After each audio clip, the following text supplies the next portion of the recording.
Now we just look normal. All right, read it. Okay, I'm reading it. John 5:1. After this, there was a feast of the Jews, and Jesus went up to Jerusalem. Okay, so after what? After this. So let's just review what's happened. So chapter 1, he met his first disciples. Chapter 2, he turned water into wine. And in chapter 2, he broke some stuff in the temple. Chapter 3, he talked to Nicodemus. And then we had a little thing from John the Baptist. And then chapter 4, we had the woman at the well. And then we had the Samaritans who came and believed in him. And then after that, we had the official, the Jewish ruler guy who had his son healed. And so it's just kind of saying, all that. And now, after this, there was a feast of the Jews. So this probably means some time has passed. Now, Jesus went up to Jerusalem. Jerusalem is in the south. We think of up as north because of maps, because we hold maps like this, but it was up for them because it was uphill, the elevation. So let's do verse 2. Now there is in Jerusalem by the sheep gate a pool, which is called in Hebrew Bethesda, having 5 porches. Okay, now here's a cool thing, and this is not necessarily a spiritual lesson, it's just kind of a neat deal. So for a long time, for like nearly 2,000 years, no archaeologist could figure out where this was. They, to the point where the extreme critics of the Bible were saying, oh, clearly this is made up, because we can't find any pool near this sort of porchy thing. And but There's a lot of strange words in there. Sheep gate, pool, 5 porches. Yeah, so like I would look at that and say, why would anybody make that up? That doesn't make any sense. Yeah. Like it's extremely specific. And so like if somebody says something extremely specific, usually you don't want to say that's the part you're lying about. That so John is given these details, but critics said, nah, this wasn't it. But in I want to say it was like the late 1800s, early 1900s. You can look it up. You should look up the the discovery of this pool. But they found it, and it was like a boom, gotcha, sort of a thing. Like, hey, this actually is John talking about it. And here's the interesting thing about this. This dates the book before the destruction of Jerusalem, because if the pool was covered up by rubble in the destruction of Jerusalem, we know when that would have happened. That would have happened in 70 AD. Mm-hmm. So that means, so critics also say, this is an interesting thing. Maybe this should have been what we were going to talk about today. It isn't, but we're doing it.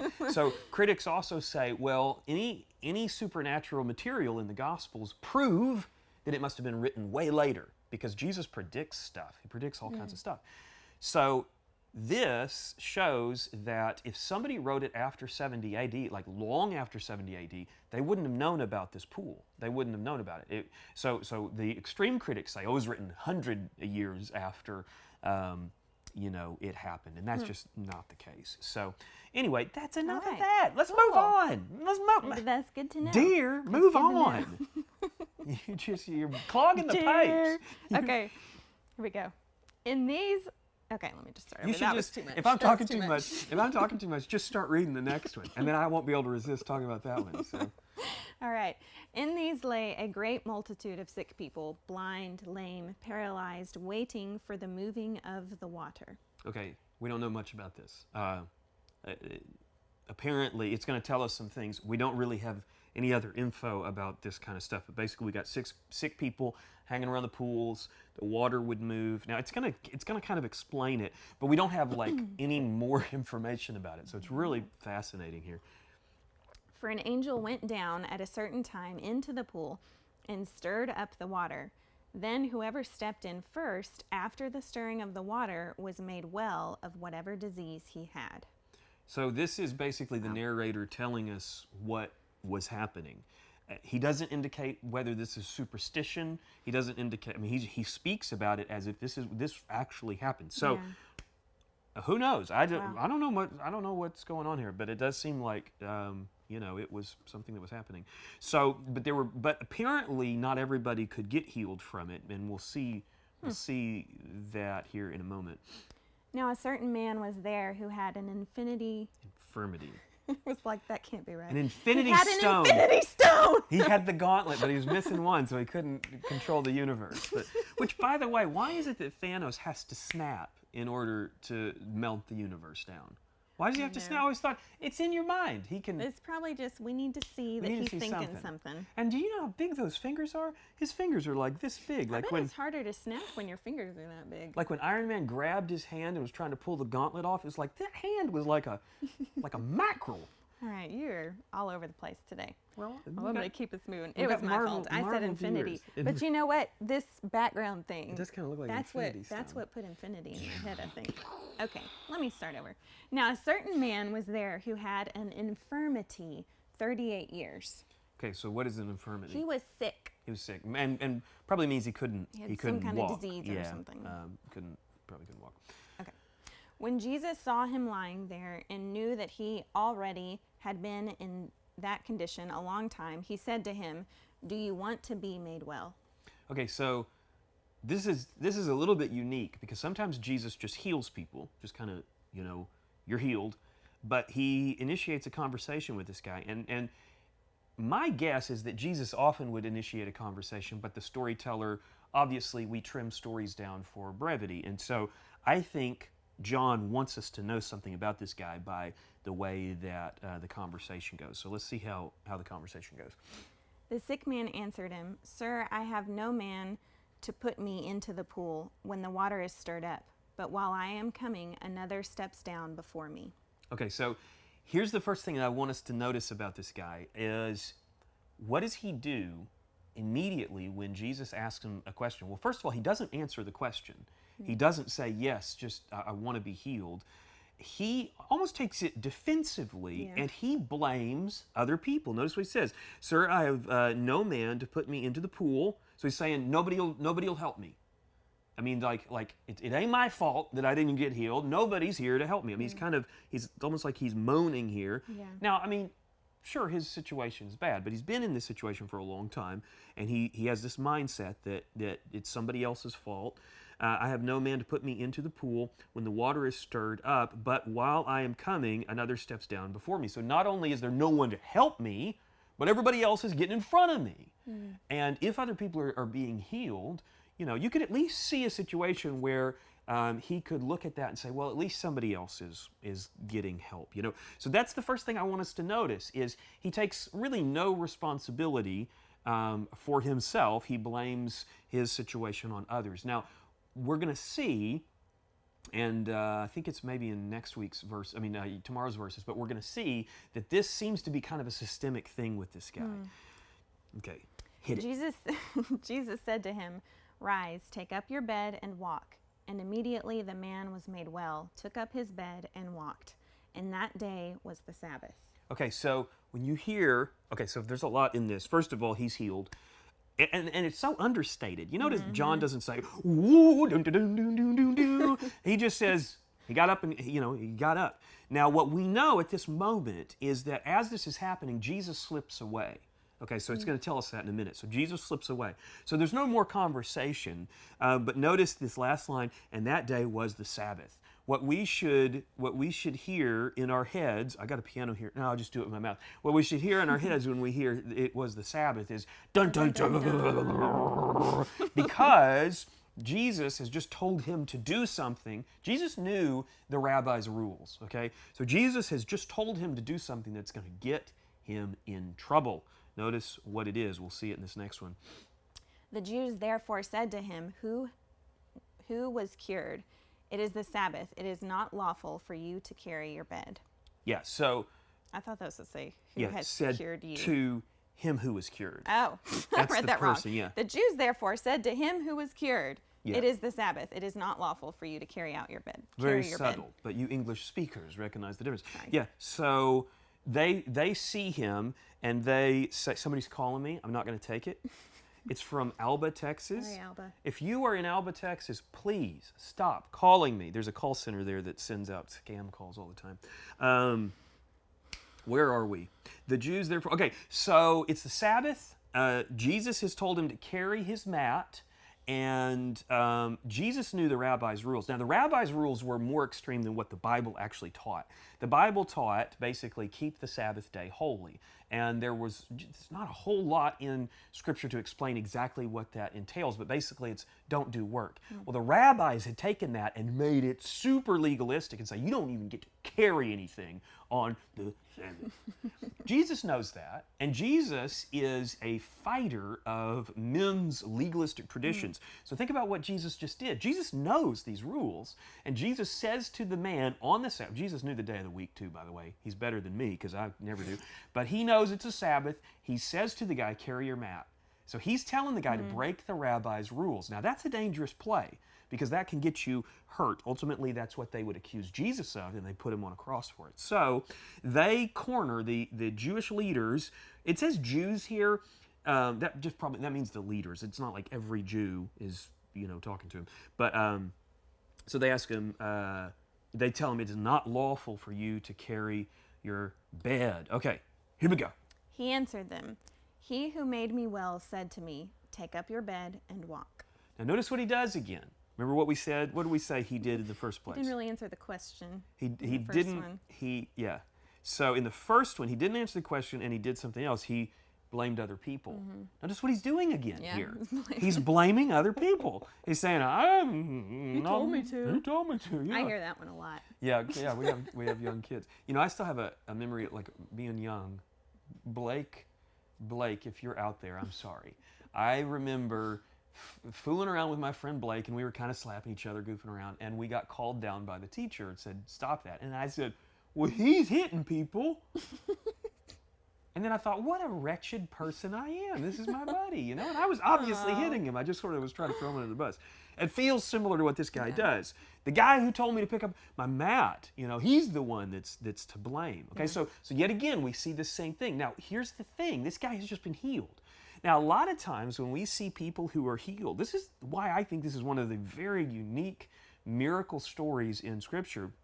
A lot of times when we see people healed, they're healed and then they become followers of Jesus. This guy, in a sense, becomes an enemy of Jesus after a miracle. And I think you'll see what I'm talking about here. Let's look at the next one. Then they asked him, "Who is the man who said to you, take up your bed and walk?" Now, Jesus played a little bit clever here. Notice what it tells us next. But the one who was healed did not know who it was, for Jesus had withdrawn, a multitude being in that place. So Jesus didn't reveal his identity to the man. Now, we talked about that yesterday, but just as a reminder, Jesus didn't, I guess maybe knew what was going to happen, and so he didn't want to let the guy know who he was or whatever, so he slipped away. Now, notice what happens. Afterward, Jesus found him in the temple and said to him, "See, you have been made well. Sin no more, lest a worse thing come upon you." Now, this is really interesting, because think about, well, it's all interesting to me. This is one of my favorites, I think, because it surprises people. Notice what the guy did when Jesus asked him if he wanted to be well. He blamed other people. He blamed nobody for helping him, then blamed the other people for getting in first. And then when he got in trouble for carrying his mat, he blamed the unnamed dude that healed me. Now notice what Jesus says. He says, "Sin no more, lest a worse thing come upon you." What Jesus is ultimately saying here, in my opinion, is, hey man, this infirmity that you've had was a consequence of your sin in the first place. You're trying to blame everybody else, but you need to remember that you got yourself into this situation. We don't know why this guy had an infirmity, but it's interesting to me. It doesn't say this guy was infirmed from birth. It says that in John 9 when we see the man born blind. Here it says he was probably paralyzed or something like that for 38 years, which means his story was probably known. There was probably some sort of incident or something. I'm kind of filling in the gaps here because we just don't know. But ultimately, Jesus says, "Sin no more, lest worse thing come upon you." Now, here's the thing that a lot of people do with this verse. A lot of people say, see, for this guy to be saved, he has to sin no more. Well, guess what? This guy, it never says this guy believed in the first place. So I think what Jesus is doing here is he's speaking to an unbeliever who is eager to throw him under the bus. He's speaking to this unbeliever and just giving him some practical advice, saying, man, you got to get your life cleaned up, because if you, whatever it was that got you into this rock bottom situation, if you don't get that cleaned up, you're going to find yourself back in that place again. So afterward, Jesus found him in the temple and said to him, see, you have been made well, sin no more. So he's basically saying, you get a pass this time. Whatever the lifestyle was that led you to this, you get a pass, but you're not immune to your own destruction, you know? And so I think that's what he's going. Now, notice what happens. So this guy could say, thank you. This is what we would expect, right? Thank you for healing me. Notice what he does. The man departed and told the Jews that it was Jesus who had made him well. What a guy. What a guy. I mean, it is remotely possible that this guy was innocent in this and just thought, well, they wanted to know who he was. But I have a hard time believing that. I think the guy had nefarious purposes here.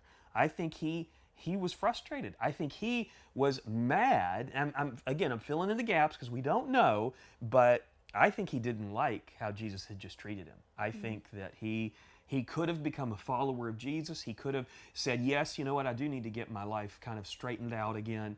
But he doesn't. He goes and he turns Jesus in. So, here's my question for you guys. Does this surprise you? I know that this is not the take that a lot of teachers take on this. A lot of teachers will take kind of the approach that anybody that got healed is a hero in the story. You know, that they become a believer and a follower. I think this guy doesn't become a believer. I think he's opposed to Jesus. It never says he becomes a believer. Maybe he does later, but in the story, there's no indication that he actually believes in Jesus. Now, he believes that he got healed, apparently, but it's just a really fascinating story. So what do you guys think about it? What stands out to you? So you can put it in the comment section, and I think we've got our comment machine working. Let's see if I can get it to show up here. Somebody said, good morning, happy Tuesday. So that's all the comments we got. So maybe we'll just talk. Haley's waiting for the moving of the water after playing volleyball the other night. That's funny. Yeah. I was thinking about the water, though, with the guy. Like, how many days might he have sat there watching other people be healed by the water, totally missing the point? You know, the passage tells us that an angel stirred the water, and then people were healed. But I just wonder if he was just, all his attention was on the water's healing people, and he was not thinking broader in the sense of the Messiah. And that's a good point. Yeah, it kind of has a sense of like, he's not interested in the more subtle points. He's interested in, how do I get what I want? You know, what I want is to be able to walk again. I mean, or whatever it is, whatever his sickness is, we don't really know exactly. And so, he couldn't walk because him walking was an issue. So, it just seems like he's just in it for the payoff. He just wants, and I think to some extent, we all get into this thing for the payoff in the beginning, but hopefully we grow past that, and this guy just seems like, he's staring at the water for maybe years. I mean, I don't think he was there for 38 years, but who knows? Really interesting. What else stands out to you? I've talked a bunch. You got anything to add to it? Well, what's the lesson? The lesson. I'm thinking about this in terms of the women's Bible study. You know, we're going through 6 secrets, and so it starts off talking about, when you believe, you have the Spirit, you have the implanted Word of God. That's what does the transforming. It happens from the inside out. It's not stepping in some water and then that heals your inside, heals your heart. It's your heart is healed by God first, and then it can change your spiritually broken body, I guess I should say. But I'm not sure that I should be thinking that way, since this is about an unbeliever. Well, let's take the approach that maybe he became a believer. Then he is a very immature believer. Yeah. And I think that's totally a possibility. Think about John 2, where it says many believed in his name. This is John 2:24 maybe. Many believed in his name, but Jesus, I'm paraphrasing, but Jesus did not entrust himself to them because he knew it was in a man. Ultimately, what I think he's saying is lots of people believed in him as the Messiah, and when they did, they got everlasting life. However, they also were dangerous because they were immature and they were still rebellious in heart. And by the way, at that point, as far as we know, I don't know if here's a great question. Maybe this is a question that we could discuss. Did the Spirit indwell the people who believed from the moment Jesus arrived to the moment of Pentecost? Or were they believers who had eternal life but were not indwelled by the Spirit? If they weren't indwelled by the Spirit, they were very unpredictable. Because at the end of John, there's this interesting moment where the Spirit, where he breathes on them and gives them the Spirit, but that's separate from Pentecost. And so I don't know, honestly, those are very mysterious things. But the point is, we can have believers that are immature too. I mean, we can have believers that are believers for years and years and stay in the muck, stay in the place of death, the place of destruction in their life. And for whatever reason, they haven't taken hold of that resurrection power that's inside to begin to grow. When we're not looking in the Word, then we're not seeing what is already. We have the implanted Word, but when we're not looking at it, we're not seeing who we really are. We're seeing what's on the outside, which is our dead because of sin bodies. Dead because of sin bodies. As it says in Romans. That would all have like dashes in it, yes, right? Because dash, that's dash, like one dead because of sin. Dead because of sin bodies. Yeah.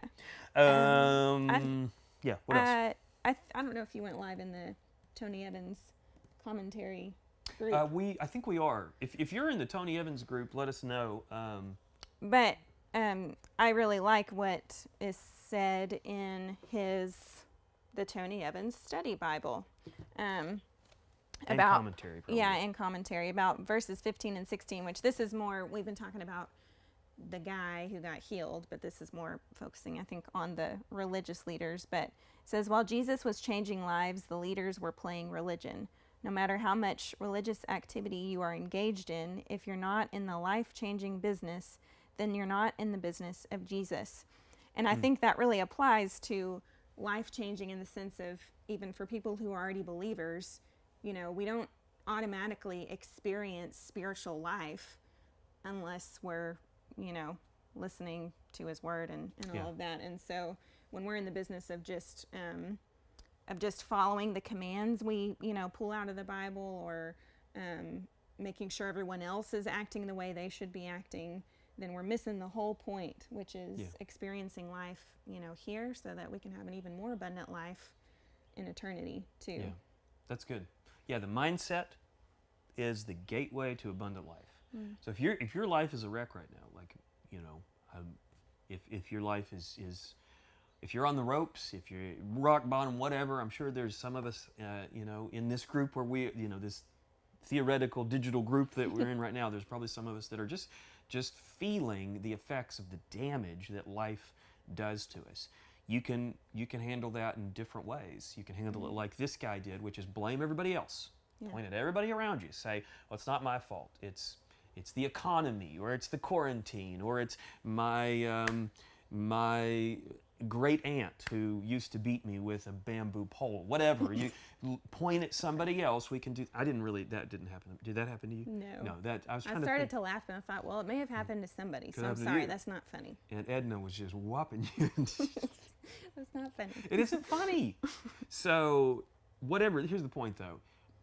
Everybody's had mess happen to him. Everybody's had trouble. And this guy, this 38-year, veteran of infirmity, he had trouble too. And he went one path, but many people in Scripture that we see get healed go another path. Now, here's what I think John does. I think he compares this guy with the man born blind in John 9, because the story is really similar, but the outcome is really different. I don't want to ruin the story, but in that one,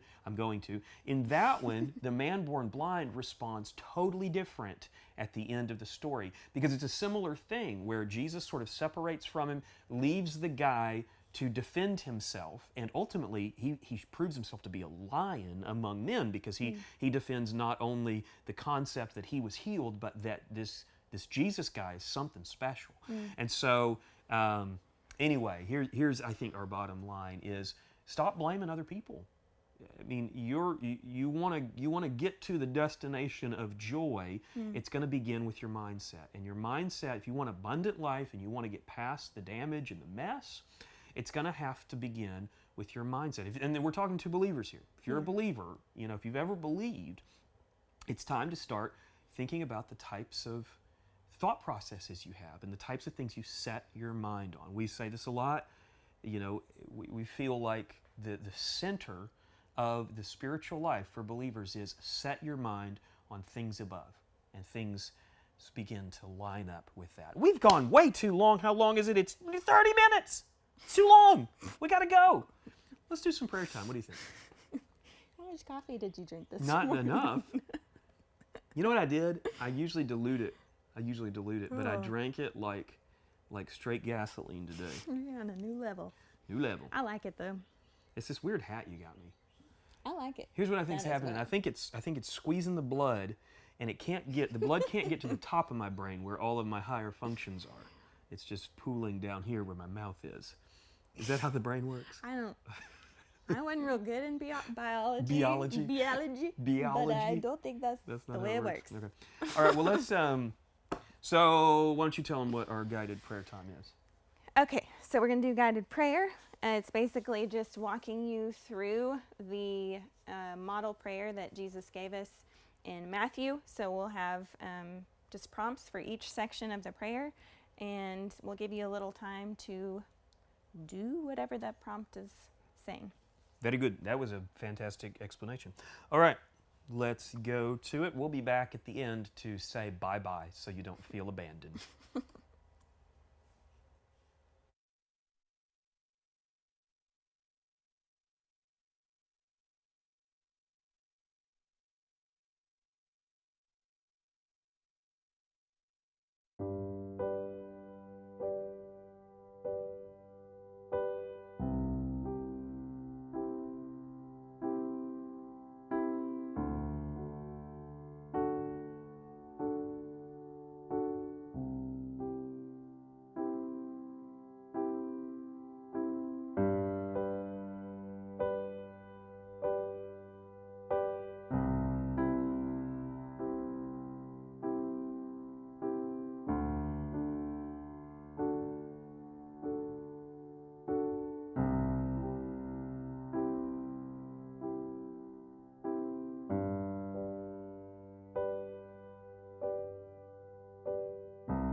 let me make sure we're on. We are. So, we were just going to say goodbye, but we had a couple of interesting comments I thought might be worth. I like that one from Dusty. I think that's interesting. Dusty said, so we go live on a lot of different places, so if you don't see this comment, it's because it's somewhere else, but it's there. She said, Jesus took away the man's ability to elicit sympathy. Some people are only happy if they get to play the victim. So I haven't talked to Dusty about this, but I think what she's getting at is kind of interesting. So I don't think what she's saying is he was like it was stolen from him in like a direct sense, but like she made him no longer the victim.